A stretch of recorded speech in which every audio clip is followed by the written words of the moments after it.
It's episode number 20 of the Keto for Women show.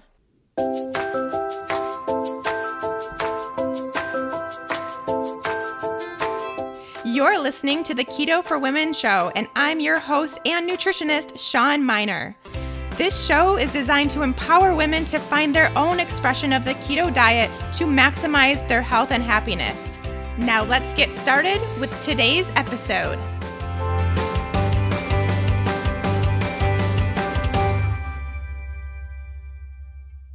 Hey friends, welcome back. Thanks for joining me. Super happy to be here with you all again, and another episode where I get to answer your questions, which is my favorite. You all know that by now, but can't wait to get to these questions, which we will get to in just a second. But of course, there's going to be a few announcements here first. First of all, I just wanted to give a little shout out to everyone that I met this weekend. I had a pretty busy weekend doing actually some random work functions that came up. Saturday was a NTA conference, Nutritional Therapy Association conference here in Denver, which it was just a one-day thing specifically geared towards kind of athletic performance and how we as nutritionists can support that. And I was asked to help out in registering people. So I got to say hi to everybody, and it was great. And there were a few people that came up to me that listened to this podcast. And so shout out to you all.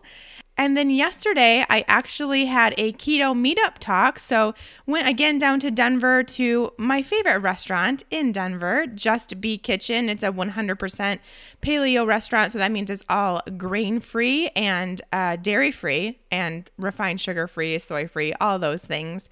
So they make real food, which is always nice to have, and be able to look at the menu and order anything off of it without making any adjustments is really cool for someone that doesn't do dairy or grains. So it's my favorite, but they also asked me if I wanted to do a little event there. And of course I accepted, because how cool is that? So we had a group of women come and meet up and chatted about keto and what it is for those that didn't know. And there were a few people that weren't quite sure, and who it's good for, why it's different for women, all that stuff I talk about here on the podcast. But I did it in person, which is of course so fun and a little different, and just nice to connect with people on that level. After being so used to being behind a mic, I realized how much I love being in front of actual people. So maybe there will be some more speaking engagements in the future, some more meetups and things like that. But shout out to those gals too that came out. And I know many of them listen or will be listening to this podcast now that we've met. So yay! Happy to meet you all in person, and hopefully I get to meet more of you listeners in the future in person, because it's way better. It really is. As much as I love doing podcasts, I love seeing your faces and just chatting one-on-one. It's always great. Now, this week is an important week. This episode is an important episode if you are someone that wants to do the Fat Burning Female Project, because like I teased last week, I'm going to be talking today about more specifically who may not be good for the project. I've spoken a lot about the Fat Burning Female Project that I run every other month in the past now 20 episodes, but I haven't really spent that much time talking about who it may not be good for, because I really truly think that it could be good for everyone, and it will be good for everyone. And I'm speaking in terms of women, of course, since it's Fat Burning Female. But I think in the past few rounds, I've gotten a better feel of who may not be at the right spot mentally, physically, emotionally for this project. And so I thought it would be a good idea to talk about it now, because if you're listening to this remotely close to when it airs, which would be Friday, October 27th, 2017, our next class starts in a week. And enrollment starts Wednesday, November 1st. So less than a week away, we have enrollment. And then a week from today, we get our materials to start on Monday. So November 1st is the enrollment date. November 3rd is the course material delivery date. And then our actual course starts November 6th. So we actually start the 6-week situation on the 6th. But now that this is my 6th time running the course, I feel like every time I'm learning more and more.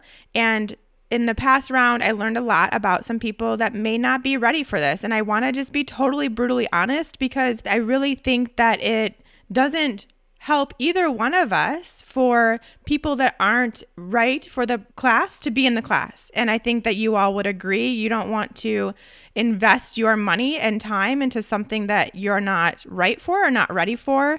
And I don't want you to do that either. So I want to be totally brutally honest here and just tell you who I think this wouldn't be right for. So in the past, I have said the person that is not right for the Fat Burning Female Project would be someone who wants to try the next fad diet, get the next quick fix, just try something because they're on this nonstop, I just want to do all the things for my diet to try to change everything and just do all the things to try to lose weight. Those would be some people that weren't right for the project. Now, to get more in depth with that, let's talk more specifically. So if you are someone who really loves your MyFitnessPal, how you're tracking your food, using the apps, not open to changing that, then clearly you're not right for the project. I think that should be pretty obvious, because I do talk about how it is a totally different system than anything you've ever used in order to get into ketosis. And it does not involve MyFitnessPal, and it does not involve percentages or grams or anything like that. So if that's something that you're going to have a really hard time giving up or wrapping your head around or being willing to change, then you may want to wait until you are at a point where you would be willing to try something new before you join the Fat Burning Female Project. If you're someone that is doing a ketogenic diet and it's working out really well for you and you feel really good and you don't want to change anything, clearly that's not the right time to get into a program that might be different than what you're doing. If you are also someone who's doing keto, maybe it's not going so well, but you also have this very strong fear of carbohydrates and you're not willing to slightly increase your carbohydrates to see how you do with them at any point, even if it's for a week, then again, that might not be something where right now is the right time for you to be a fat burning female. You may want to wait until you've loosened up those strings a little bit and are ready to learn more about your body. And that's what I really want to get into. This class is not a weight loss class. This class is a health gain class. I cannot say that enough or with enough strength. Of course, I understand that weight loss is something that a lot of us are seeking, but you have to understand that your weight is a symptom of something else manifesting in your body as far as health issues go. And I want to work on those issues. Okay, so if you are ready to look at those issues, to figure out what they are, to heal them, and then see what happens with your weight, then cool, let's do it. I'm super excited for the next round. It's going to be great. So this class, if you want to learn more super in detail about what it is, please go back to episode 14. I spent the first 20-25 minutes of that episode explaining the class in my own words. So I'm not going to do that here today, but I am going to reiterate the fact that we are working on gaining health and getting into a ketogenic state to do so, while also learning a ton about your body, being intuitive, changing your mindset, eating enough food, really nourishing your body and mind and soul, all of it at once, connecting with other women very much like you and very supportive, loving, caring, kind, amazing women. We have the best Facebook group out there, I truly believe. If that is something that's calling to you right now at this stage of your ketogenic journey, then yes, you are the person that will get the most out of this class. Yay. So now that I got that out of the way, just talking logistics, which I know most of you already know, but like I said, November 1st is the start of enrollment. That will start that morning. And as we know, it also sells out quickly. So if you know you want to be part of the November Fat Burning Female class, I would really recommend taking some time in that morning to enroll. And then be prepared on November 3rd to get all your materials. And we'll get started. I can't wait to be part of this class. As everyone will tell you that has already been through it, I'm super, super, super involved in the course. So it's not like you just go through it all and you never hear from me. Not only do you hear from me because there's tons of video and audio lessons with me in it, but I'm also heavily in the Facebook group. I'm in there multiple times per day, as is 2 helpers of mine that will be able to answer your questions too. So you're not going through this alone. You have all the other current fat burning females and past fat burning females that are still in the group and super active, plus me. I'll be there too, helping you along every step of the way. It is my passion to do so, and I love every single second of it. Okay, the only other thing before we get into today's questions, I've had a lot of people comment that they haven't been able to get the supplement download that I attached to episode number 18. It was a topic we talked the whole time about supplements I do and don't recommend for keto women, and there was a downloadable PDF also available with that episode, and some people are having problems getting it.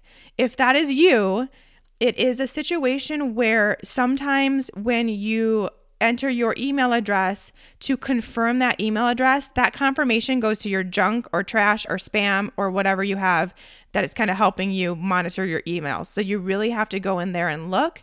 It may also be a case where if you've gotten through and then you're just not getting the PDF, you need to make sure that your web browser accepts PDFs. So that would be something to work on your end. And in some people, if you're using like a work email address or something like that, they'll have kind of heavier restrictions on, what you can enter and get through your email that you're using. So you may need to use a different email address. A personal email address would be best. Something like a Gmail or a Yahoo or something like that. And that should help a lot of you get that. And if you don't know what I'm talking about, you haven't listened, go back to episode 18 and listen to that one. It was a really good one. And it's actually spurred some of the questions I'm now going to answer in today's episode, because we talked a lot about different conditions that might need different supplements. And so now I think we can actually talk about those actual conditions, starting with PCOS, which is so big in the keto community and for good reason. Let me just read this really quick question and then we'll get on to the topic of PCOS and keto. This is from Jessica. Love your podcast. Looking to get more information for keto and women who suffer with PCOS. I take 1,000 milligrams of metformin each day for my PCOS and wonder if this medication will hinder or help me along the way in my keto diet. Just wrapping up week 1. Thanks, Jessica. Okay, so first let's break down PCOS. I think I've done it a couple times on the show, but never hurts to do it again for those that may be new listeners or not have listened to that episode yet. Polycystic ovarian syndrome, that is PCOS. It is when anything that has the word syndrome attached, basically all that means is that it is a combination of symptoms that when they all combine together equal this thing. It doesn't mean that it's a disease state or anything like that. It's a syndrome. It's a compilation of symptoms. Those symptoms are different from woman to woman for sure who are dealing with PCOS, but they all have one thing in common, and that is that they are all tied to your blood sugar. It is a hormonal imbalance due to a blood sugar dysregulation. That's pretty much the most layman's term I can get with talking about PCOS. What happens is when you have an elevated level of insulin in your blood, this corresponds to also having an elevated level of testosterone in your body as well. So they kind of go hand in hand. When insulin increases, testosterone will follow. Commonly, we then also see that DHEA increases. So these are our 2 androgen hormones, our 2 quote unquote male hormones that we have plenty of as women. And in women with PCOS, DHEA and testosterone are elevated. And that is the first thing that is really, in my opinion, as a functional nutritionist, that is the first thing I look for. And basically the only thing I really actually need to get someone on a PCOS type protocol. I personally don't I'm not a doctor, so I don't diagnose anything, and I don't diagnose people with PCOS, but if I see a trend in how they are feeling and these hormonal markers and other kind of symptoms that we'll talk about, then I put them on this protocol that is great for people with PCOS because we're working on your blood sugar. And that's the one common thing, like I just said. So if you have elevated testosterone, we can assume your insulin is elevated, although always great to test. And I highly recommend getting a fasting insulin test if you think you have PCOS or know you have PCOS. That's something that you should be monitoring pretty regularly, along with your fasting blood glucose and your HbA1c. Now, these three are more than likely in women with PCOS going to be dysregulated. At least one, probably all three to some degree, going to be dysregulated because of that elevated insulin. Usually elevated insulin comes about because of an elevated blood glucose level. So they kind of work hand in hand too.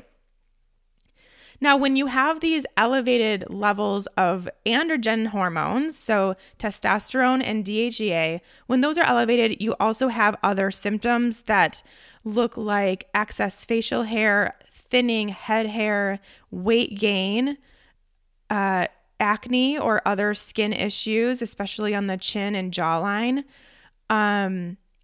irritability, moodiness, anxiety, depression. A lot of things happen in the whole mental health world when those androgen hormones are elevated.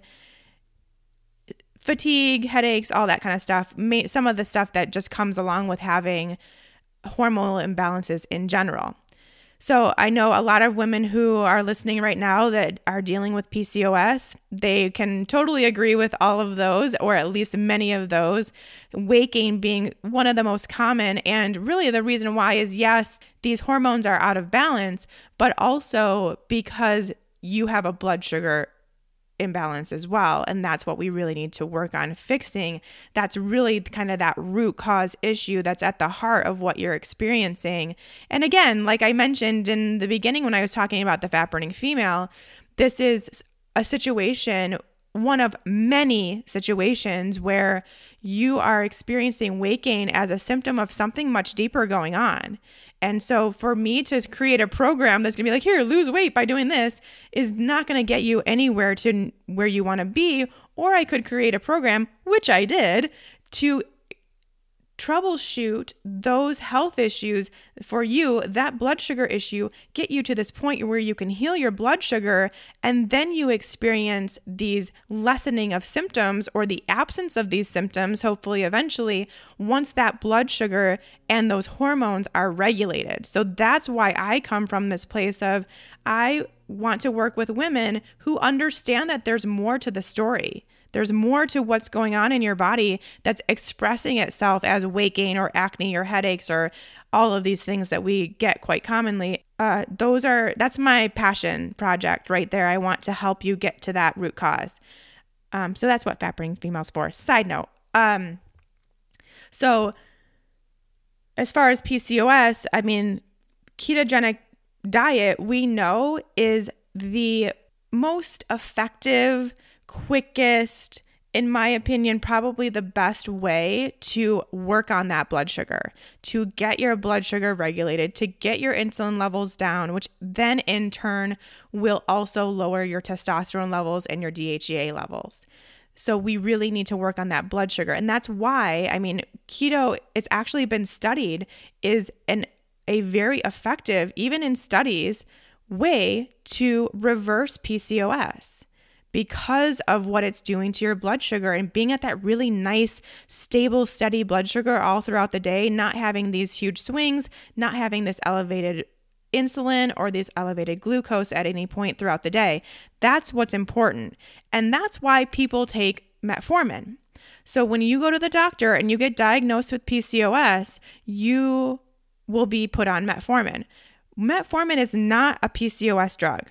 I want to make that clear because I have a lot of women coming to me just being like, yeah, I just take metformin for my PCOS and, everything's fine. Metformin is a diabetes drug.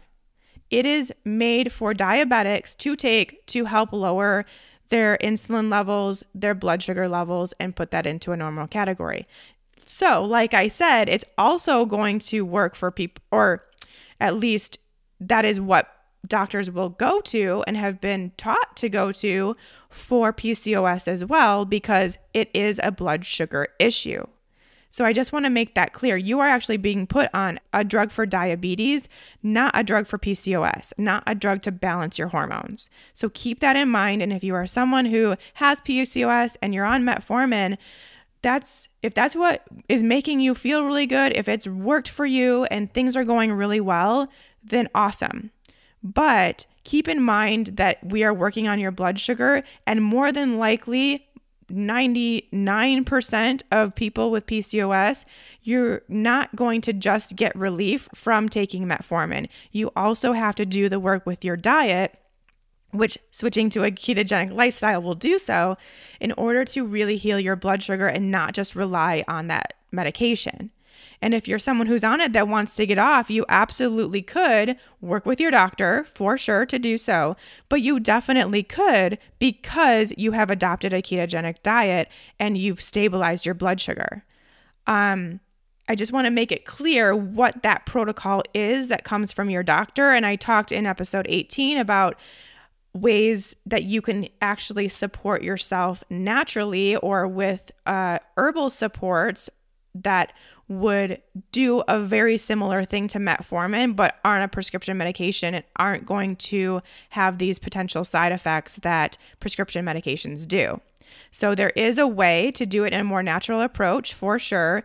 But again, only if you're also going to work on your diet and truly get into a ketogenic state and stay there and allow your body and allow your blood sugar to heal.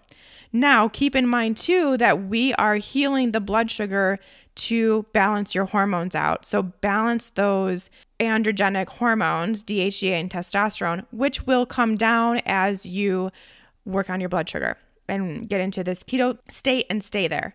I highly recommend, as someone who is now working on their health from the inside out, instead of just focusing on, oh, I have PCOS, this is what it is. You can do more for yourself. And to do so, I really recommend keeping a close monitor on those 3 blood sugar markers that I just talked about, HbA1c, which is basically a 3-month average of what your blood glucose does at every given point in that entire 3 months. It takes an average of it. It's kind of cool. Your fasting blood glucose and your fasting insulin. And then also do the same with your hormones. You need to be getting a pretty updated check on those androgenic hormones and really overall all of your hormones and your adrenal status, because they all play into each other. And I've yet to see anyone with PCOS that doesn't also have estrogen dominance and doesn't also have cortisol dysregulation, because it's all playing into each other. So really monitoring your hormones. Again, I'm going to say this again. I'm going to say this every time I talk about hormones, via saliva or urine testing. That is what's going to get you the most accurate test, which is what you really need when you have something as specific as PCOS. Make sure you're monitoring that pretty regularly. And I would say by that, I mean every 6 months for sure. If you're doing the work with your diet and lifestyle changes and everything like that, you definitely want to keep up to date with that. The only other thing I'll say about PCOS, I think right now, well, a couple things, I think. First of all, I do want to remind you that while it's called polycystic ovarian syndrome, it does or does not involve polycystic ovaries. So that's, again, kind of another symptom that comes about when we have these elevated androgens in our body. When that hormonal imbalance is happening, it can produce these polycystic ovaries, but it doesn't have to. So again, that's something where once I see those elevated androgens, for me, that's enough to be like, all right, this is a PCOS type situation. Let's get you on this protocol, heal your blood sugar, get these hormones back in balance, and you will be good to go, girlfriend. So exciting that it can be that easy to just really work on this and change it from a holistic level. To actually answer Jessica's question, if metformin will help or hinder her on her way to the keto diet, it is probably not going to do either. In a way, it could help if it's actually working to heal your blood sugar. It could help you get into ketosis, but I've actually seen many women have it hinder them getting into ketosis. And it's basically just because if you are someone who has PCOS, again, you have that blood sugar dysregulation, and it does take a little bit more effort and often more time for women with PCOS to get into a true ketogenic state where they can heal because of that blood sugar. So keep that in mind and don't get frustrated and don't beat yourself up if it's not working for you right away, if you're not getting those ketone readings you're looking for. Remember, your bigger purpose is to heal the blood sugar, and that can happen with or without ketone production. You're already doing the right things just by trying and making that effort to follow a ketogenic diet. And it's not something where it heals in a matter of weeks or months even. If you have dysregulated blood sugar to the point where you have elevated androgen hormones, it's going to take a little bit to back that down and to get your body comfortable again. But it will happen, I promise. And go back, if you haven't listened, go back to those supplement recommendations I talked about in 18. And if you are on metformin and want to get off, go to your doctor and see about getting off and then using the herbal supports perhaps to help. And the Fat Burning Female would be amazing for you. Okay, moving on. Hi, Sean. First of all, I would like to thank you for creating this podcast and giving us women such great knowledge each week. I wish your podcast existed when I started just 5 weeks ago. My question is regarding birth control. Recently, I asked my gynecologist about going off the pill due to recent articles I've read regarding what these pills do to women's bodies. I also informed her I was starting the keto diet, of which she was very supportive. Ooh, that's exciting. My doctor then said there is no reason to go off of the pill if I enjoy the benefits of regular periods and reduced PMS symptoms, which is why I started taking them in the first place. However, she said if I decide to go off the pill, to wait until I have been on keto for a while so I am not putting my body through so much change at once.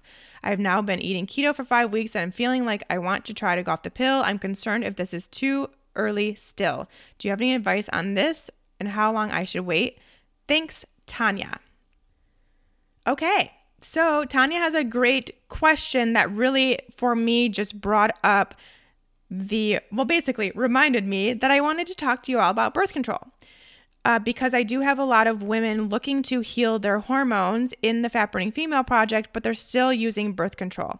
And I'm not going to tell you, this is not really my time or place right now to talk to you about getting off the pill. If that's something that you want to talk about in the future, I'm happy to talk about how or why or whatever. What else to do, other options for birth control that are safer for sure. What I do want to explain are a few things. First of all, if you are on the birth control pill and eating a ketogenic diet, you may notice that it's harder to get into ketosis. I've seen that quite often, just the changes in hormones, the synthetic hormones running through your blood at all times, I've seen it not go all that well. Not that it's impossible. It just might take longer and may take a little bit more effort, I guess you could say. The second thing about birth control pills, I just want to say, I'm just going to say it right here and just be totally honest with you. I am not pro birth control pill. I do not think that they are good for us as women. I think actually most synthetic hormones, actually all synthetic hormones aren't that great for us. And replacing those is not something we want to do for long-term health. The birth control pill in particular is damaging on multiple levels. And we'll talk about hormones in a second, but the pill does cause some nutritional deficiencies, specifically in B vitamins, which that's what causes us to feel mentally insecure, I guess we could say, when on the birth control pill, and more emotional and maybe more depressed. And have temper tantrums and things like that. It's these nutritional deficiencies that happen that are playing a really big role. Not all of it, which we're going to talk about hormones in a second, but I do just want to bring that up. If you are looking for reasons as to why you would even ever get off the pill, that could be one of them for you. The other one would be because if you are someone and you're listening to this podcast, so I assume that you are a woman who is remotely concerned about their hormones. And if you are that person who is remotely concerned about their hormones, then pumping your body with synthetic hormones is not the way to go to work on your health. It will actually probably do the opposite. It will probably make your hormones even harder to balance out once you do get off, because your body hasn't had to do that for itself in a really long time, depending on how long you've been on it. And anytime you're popping a pill that contains hormones, your body doesn't have to do that work. And, I see it on a pretty much daily basis, people taking years to recover from being on birth control. So looking to get pregnant, looking to get back to their healthy weight, looking to feel better mentally, have energy again. I mean, it can take a really long time for you to get that back after, being on any sort of birth control option that is hormonal. Along with that, it makes it really hard for you to actually get a true idea of what your hormonal health is. There's really no way for you to see what your hormones are doing, whether they're balanced or imbalanced, whether they're causing your health issues or not, because you don't know. We can't see that from your status and what your body's doing when you are supplementing with that. So again, just another reason. That's why I'm super passionate about it, mainly is just because I really love seeing women be empowered around their hormones and balancing them out naturally, and getting to the bottom of their root cause health issues and why they're experiencing all these symptoms. It's a hormonal issue so many times, and you can't get there if you are still on the pill.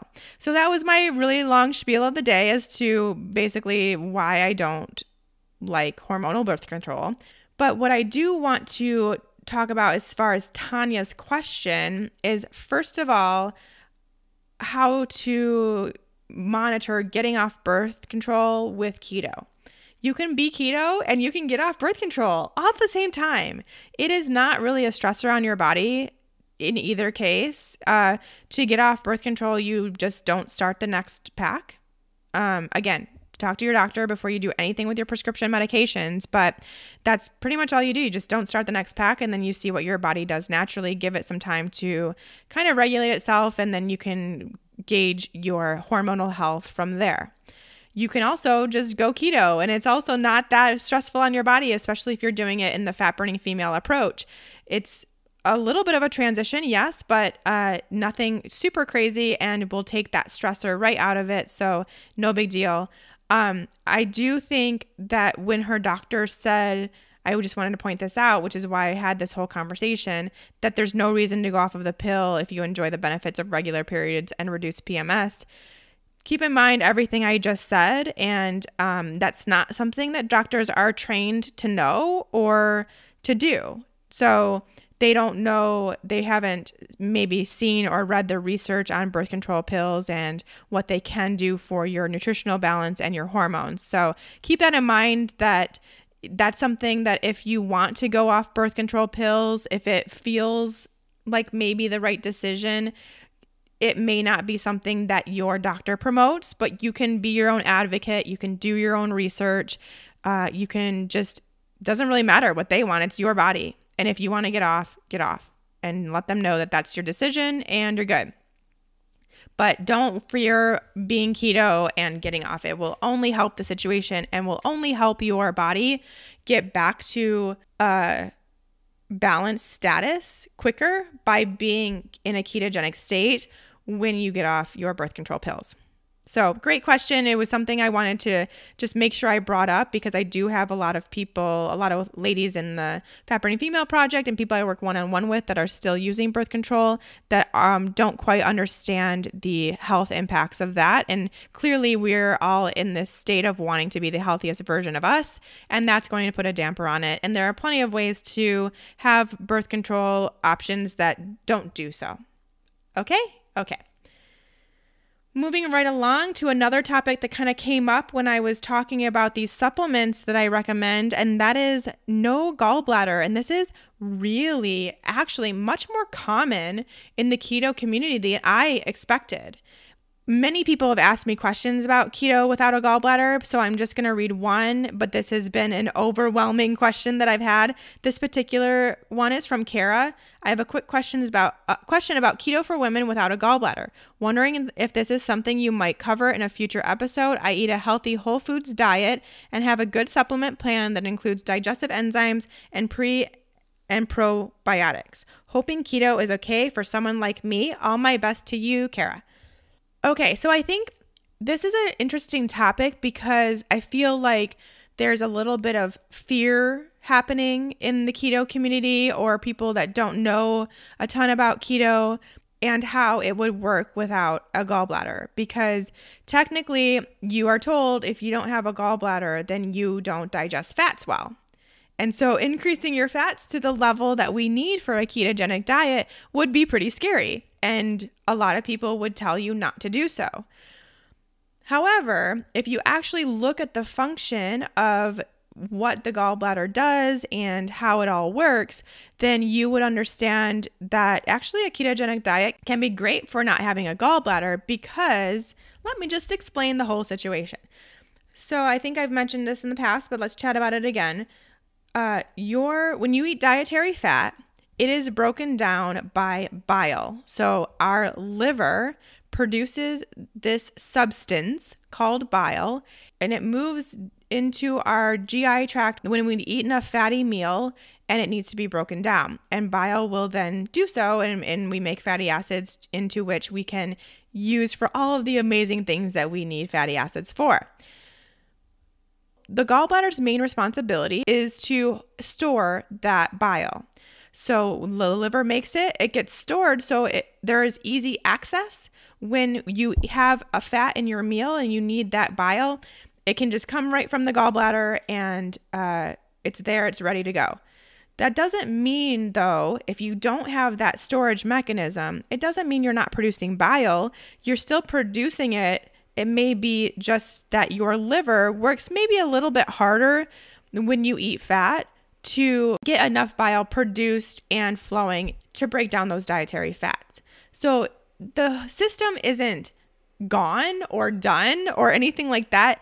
It just is a little different. It just is a little maybe quicker. So there's less stored form, but there's still hopefully just as much produced form. So no big deal. We can still eat dietary fats, and in really anybody, regardless of what kind of diet they're eating, I do recommend the Ox Bile Support, which I talked about in episode 18, because you are then also you're providing a little bit of bile from an outside source to help that along to make sure that there is enough, which is great. And most people without a gallbladder will do really well with that and feel really good and be able to be on a ketogenic diet and be just fine.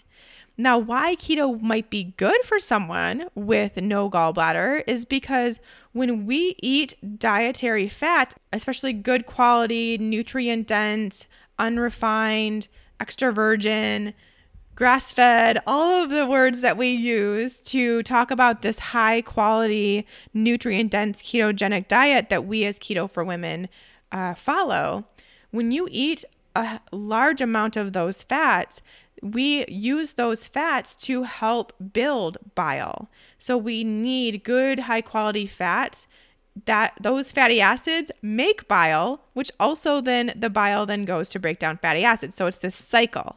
So we need those fats to help our liver make the bile that it needs to continue breaking down fats, which is a really cool thing to think about. And it's a really interesting way that our bodies work.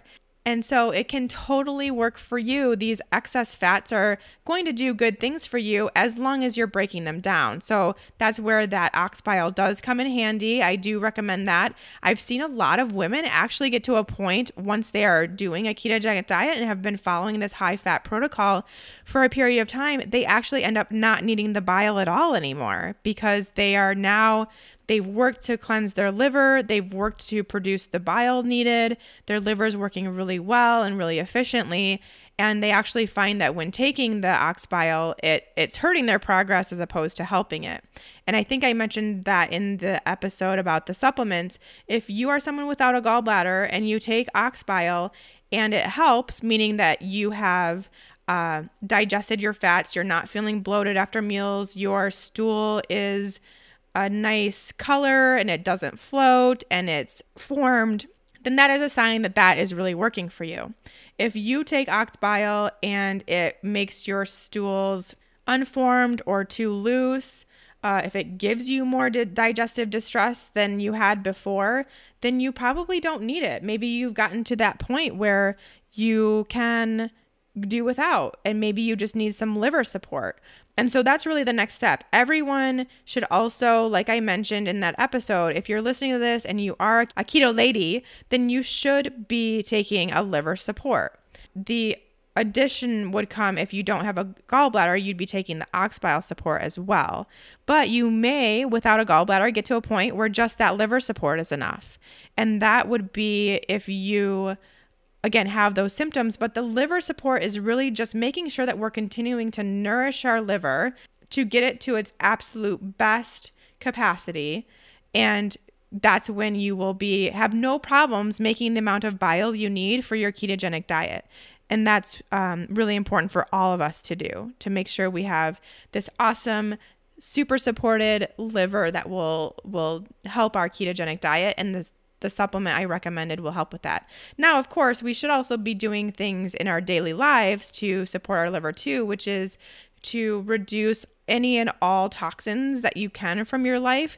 Toxins, in my opinion, include things that your body doesn't recognize, doesn't know what that is. That would be, and I think I see it most commonly nowadays, even in obviously all of our environments, things that we can't control, but things we can control are our cleaning supplies, our laundry detergents, our dishwashing soap, things like that we are getting in touch with every single day that are super toxic to our bodies and super easy to switch out. So that would be something to consider. Those kind of practices are great, but also you can eat foods that are very supportive of your liver as well, such as like bitter greens, root vegetables, citrus fruits. And I know some of these I'm saying and you're like, well, those aren't ketogenic foods, but I'm not talking about eating an entire orange. I'm talking about maybe having some lemon in your water, putting some lime on your taco salad, something like that is perfect. And same thing with root vegetables. You don't have to eat an entire head of beets. You can just have maybe half a beet or a whole beet or something like that. And like I've mentioned in the past, beets are, in my opinion, are not a non-ketogenic food. I find them to work just fine in most people's ketogenic diets. So like Kara said, she's also including some digestive enzymes and pre and probiotics. Those, of course, are also great for a lot of people, whether you have a gallbladder or not. But that's not specifically going to help with that lack of gallbladder. The specific help will come from the ox bile and the liver support. So keep that in mind too. But I hope people don't shy away from keto just because they don't have a gallbladder. Like I said, I think it actually is a really good thing. Great question, Kara. Thank you. And I know that applies to a lot of people listening right now. Okay, this is the last question that I think might be a pretty big answer. I'm going to read all of these because I think that it's so fascinating. They're all slightly different, but all asking the same thing. I think there's like 3 or 4 of them, and they're all based on sweeteners, which is such an important topic. So the first one, this is from Tracy. Can we have sugar-free items? I know that artificial sweeteners are bad, and I use stevia and even buy the Zevia drink, but occasionally I love a Diet Coke or sugar-free pudding. So I would really like your input if this is something that would stop ketosis or if occasionally it's okay. Next question is from Lillian. In a future show, can you discuss all the sugars out there that are allowed on the ketogenic diet and when someone should have it in a fat bomb or when you might want to stay away? I bought a book and was going to order some of the sweetening ingredients online, but I'm thinking maybe I should wait. Thanks. Next couple don't have names. Keto sweeteners, especially for someone who has digestive issues. I know you recommend Yacon syrup, which I'm all for trying, but I do feel a little skeptical about some of the other options. It might just be that I don't know much about them. Are there any others you would approve of using when you're keeping gut health in mind? Next one, I have a question for you. I'm pretty good with sugar in general, but I get some serious cravings when I'm about to have my period and was wondering if you have any advice on the best way to curb that sugar dragon. I've never used sweeteners, but I've seen some recipes with Swerve and other similar sweeteners. Are these okay? Would you recommend sticking to keto-approved fruit, or are keto desserts kosher to satiate the sweet tooth? Thanks and keep up the good work. Okay, so I love this topic. I feel like I have a lot to say, and I feel like what I say may not be all that similar to what you may have heard others say in the ketogenic community. So keep that in mind. This is basically just my opinion, my well thought out, educated opinion about this topic. If you don't agree with me, I'm cool with that. Totally cool with that. So my top keto-friendly sweeteners are, number one, stevia. And when I say stevia, I mean organic stevia leaf extract. So the big problem with stevia, obviously, I really think, honestly, the only problem with stevia is that sometimes that taste is just unbearable, at least for me. I'm not a huge fan of stevia. I can definitely taste that bitter aftertaste. Sometimes it's okay and sometimes it's not.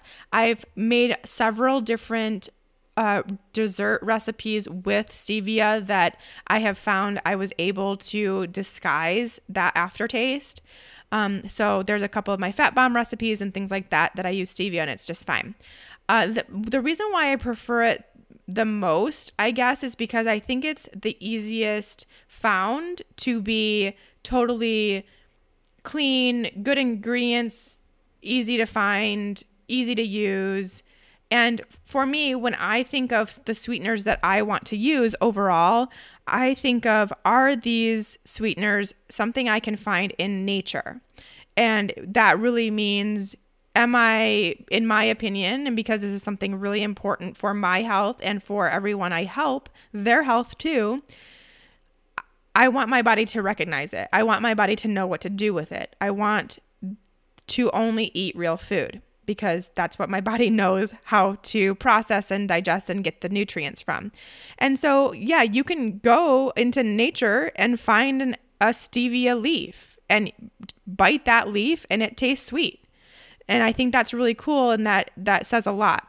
The problem with stevia is that a lot of them, especially the ones that are in powder form, are not just stevia. In fact, there's very little stevia actually in it. So that's something that you really, really have to check and monitor for yourself.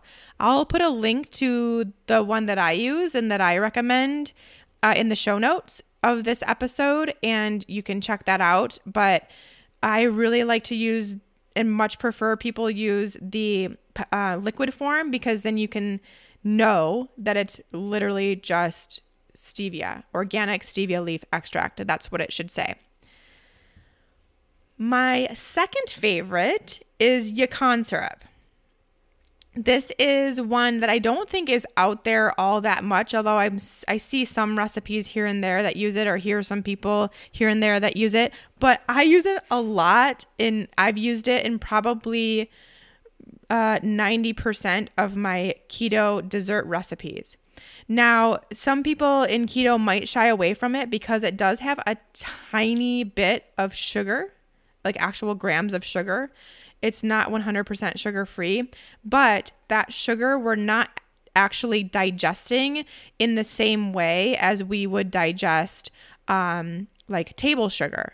So it's not having any effect on our blood sugar because it's a prebiotic. So the sugars are part of this prebiotic fiber that actually goes to feed our good gut bacteria, which is really important. So it's kind of also doing a nice health benefit for us besides just sweetening our keto treats, which I also find to be important.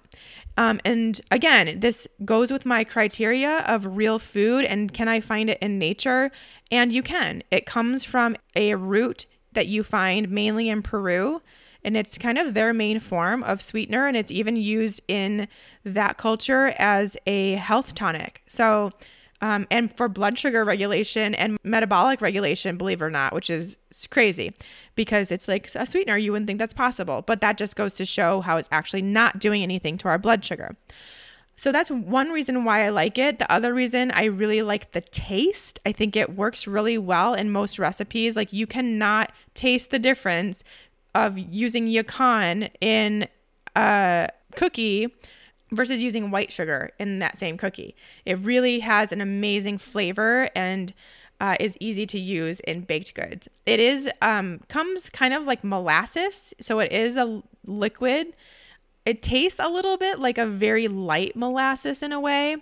So I know a lot of women use it in their coffee, and you can use like the tiniest bit and it sweetens it up. So that's something to consider too. I think maybe the biggest downfall is that it is more expensive than other options out there, but I personally think it's worth it. And I think that this is something we'll talk about. For the amount that you're actually going to be using it, it's worth it. It's not that much and you're using so little. Like I use 1 tablespoon in an entire batch of muffins and it is perfectly sweet. So you're using so little of it and it's great.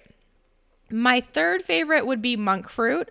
Again, something you can find in nature, something that is, that is just a fruit that we can find in nature if we really went out looking for it in the right places of the world. And tastes really good, is easy to use. I really like it. Again, I think the main drawback is its expense. But again, make sure that you are finding the pure form, and especially if you're looking for it in powder form, make sure that is the only ingredient listed. Now, number 4, you're probably all waiting for me to talk about it, erythritol.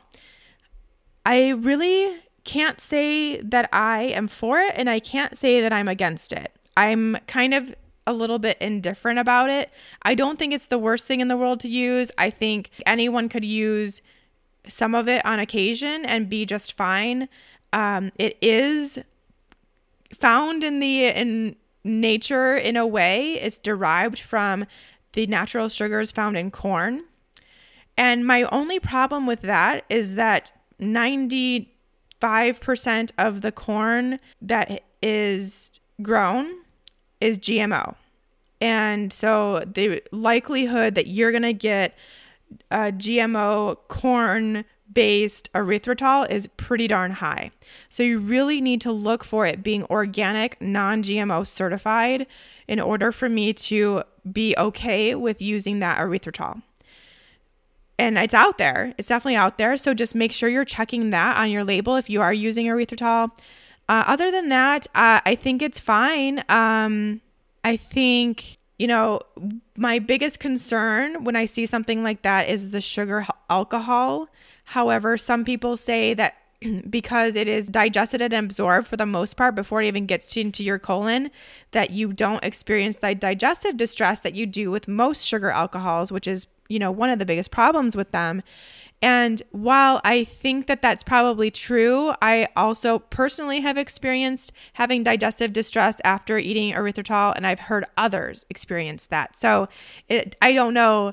There's probably some spectrum as to where some people that are sensitive may notice it while others don't.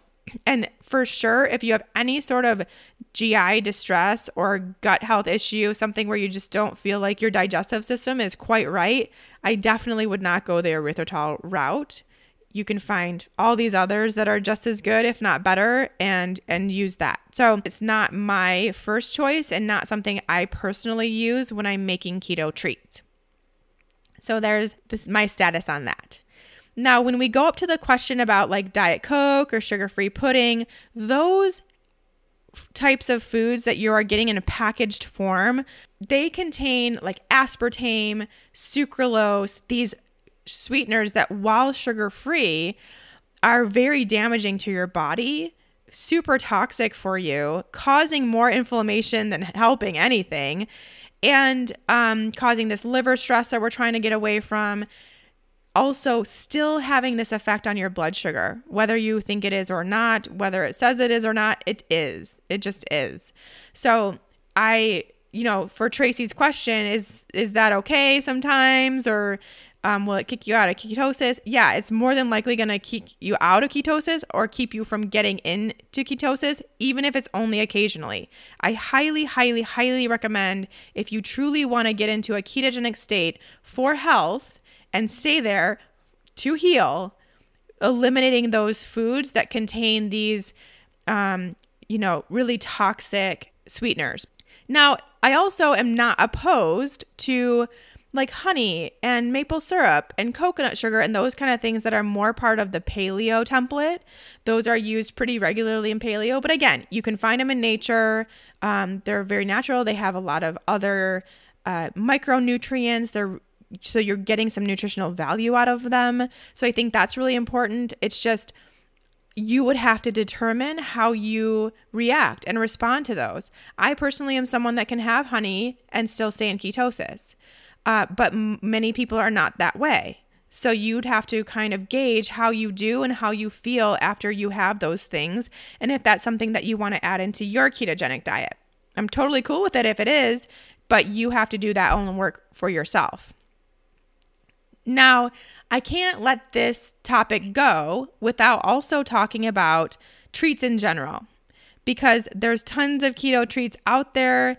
I have an entire free recipe book with my 10 favorite keto dessert treats that I've come up with over the past year. You can actually go to my website, shawnminer.com, and grab that. I'll link to that in the show notes. Anyone can get it. It's free. I highly recommend it. I use a lot of Yacon syrup and I use stevia. So if you're looking for recipes that include those, go check it out. There's cake and cookies and muffins and frosting, ice cream, all the good stuff.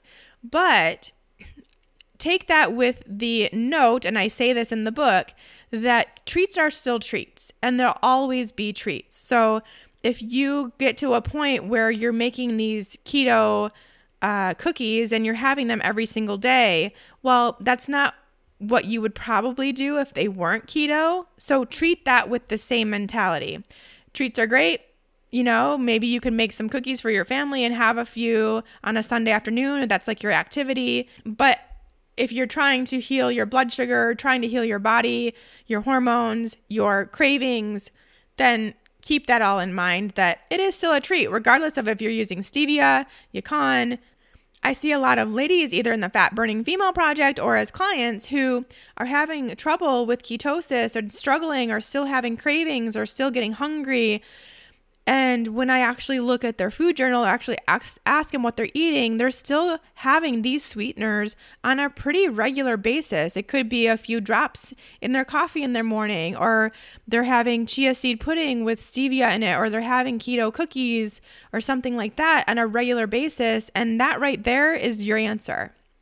So anytime you have anything sweet, I think we can all agree with this. I think it's not rocket science. When you have something sweet, even if it is stevia based and doesn't have actual sugar, it leads to a little bit more craving for that. Like, you never actually break the craving cycle for that particular flavor, right? So you're still kind of always in this state of thinking about treats and wanting a treat after your dinner or needing sweetener in your coffee. You're still in all this cycle. Whereas if you just cut it out, and it's going to be hard, it's not going to be the easiest thing for a couple weeks. If you cut it out, you will actually finally get control over those cravings. You will get in a much deeper state of ketosis, and you'll feel really good, and you'll have this whole different sense of sweetness too, which is really fascinating. Like, I'm someone, my own personal story, I was eating 85% dark chocolate on a pretty regular basis, pretty much every day for the longest time. I was still in ketosis. I was still feeling fine. I didn't really think much of it. And then I took it out just because I kind of felt like I was like a chocoholic in a major way. So I took it out and started having other things as snacks, more like savory type foods as snacks, or not having it for dessert after lunch or whatever.